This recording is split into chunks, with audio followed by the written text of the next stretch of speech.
Mona listening to this Ghana president for event wey just take place for USA wey they call Africa Summit. Mona see the way it take for USA and then Mona see wetin this man talk concerning Africa. Stage, the president of Ghana, President Akufo-Addo.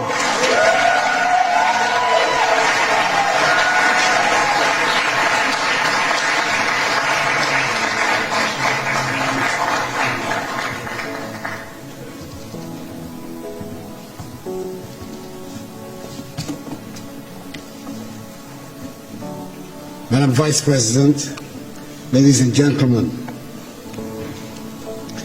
I thank the African and Diaspora Young Leaders Forum for making me part of this conversation and for the opportunity to deliver these remarks at the closing plenary in the presence of the U.S. Vice President, the Honorable Kamala Harris, and in this spectacular building, so admired by all Ghanaians, and indeed by all Africans, as it was designed by one of the foremost architects of his generation, the globally acclaimed Ghanaian architect, David Adjaye.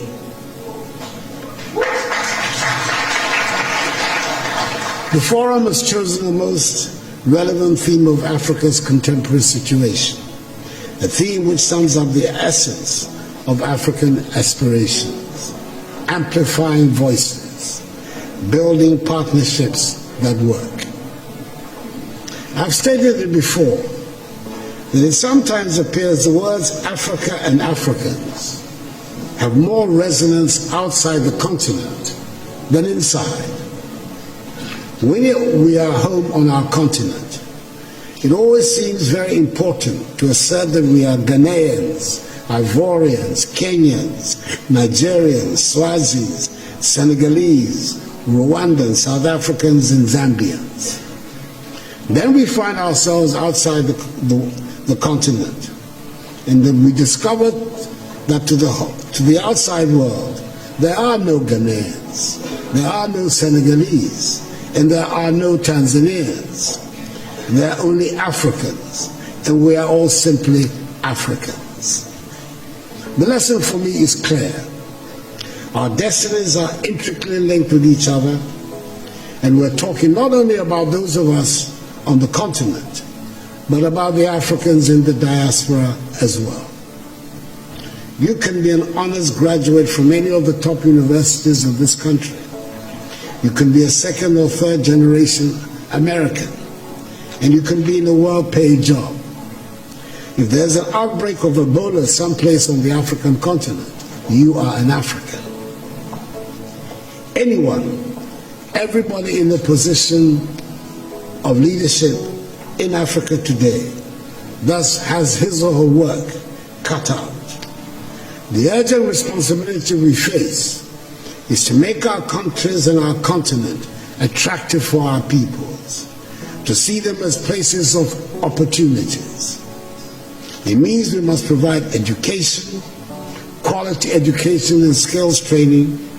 It means our young people must acquire the skills that run modern economies.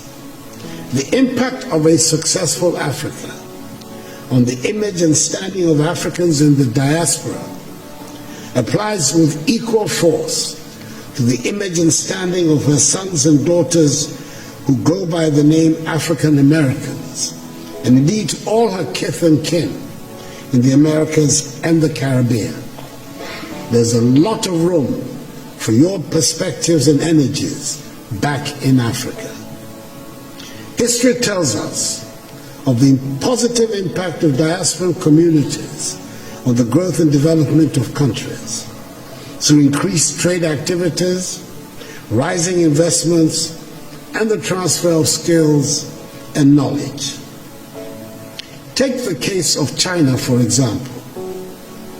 With an emigre population of some 60 million, the Chinese diaspora is said to be the 25th largest country in the world, who, according to the Nikkei Asian Review, own assets worth 2.5 trillion United States dollars. When foreign companies in the late 1970s reduced their investments in China. It was the Chinese diaspora that shored up the economy. According to the Washington, D.C.-based Migration Policy Institute, MPI, half of the foreign direct investment, that is some 26 billion United States dollars, that transformed China into a manufacturing powerhouse in the 1990s, originated from the Chinese diaspora. That is the rationale of Ghana's initiative of Beyond the Return, which is building on the considerable success of the Year of Return and the renewed enthusiasm around building Africa together.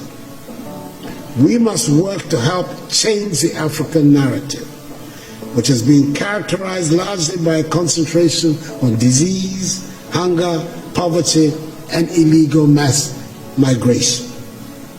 Let us all remember that the destiny of all black people, no matter where they are in the world, is bound up with Africa. We should never forget that famous admonition of the celebrated Jamaican reggae star Peter Tosh, when he said, and I quote, "Don't care where you come from, as long as you are a black man, you are an African," unquote.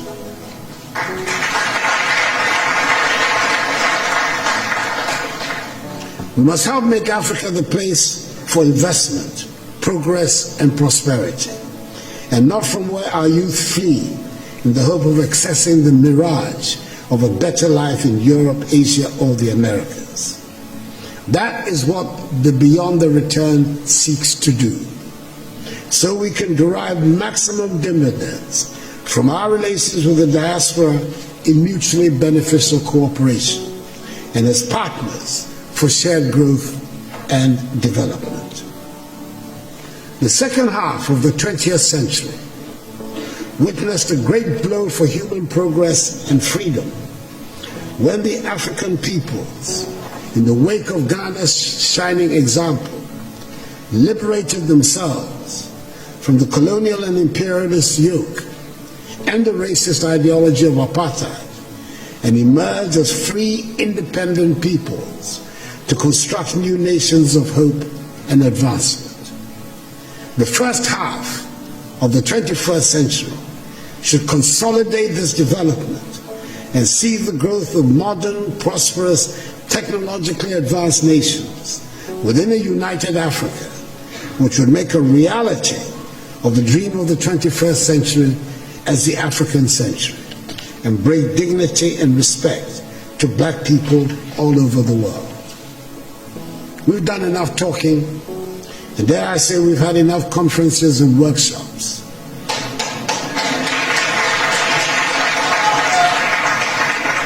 We know what we need to do.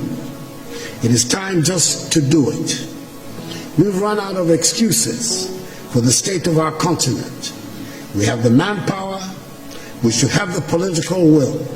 It is time to make Africa work. We have good reason to be proud of who we are and the beautiful continent that is ours with its vibrant cultures. The geographic space covered by Africa makes it the second largest of the 7 continents. It has 30% of the world's remaining minerals of value. It has some of the most breathtaking scenes on our planet. It has plants and animals that are wonders of the world and critical for the survival of the globe. I hear a lot about the need to change our narrative and tell our own good story. Ladies and gentlemen, as the saying goes, nothing succeeds like success. If we work at it, if we stop being beggars and spend Africa's monies inside the continent, Africa would not need to ask for respect from anyone. We would get the respect we deserve.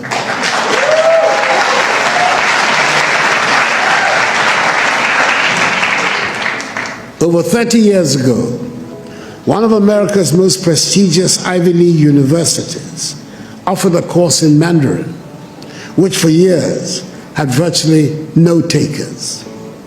Today, there is standing room only. And it is not because the course is any easier. It is because the position of China has changed. 30 years ago, 20 years ago, China was nowhere near where it is today.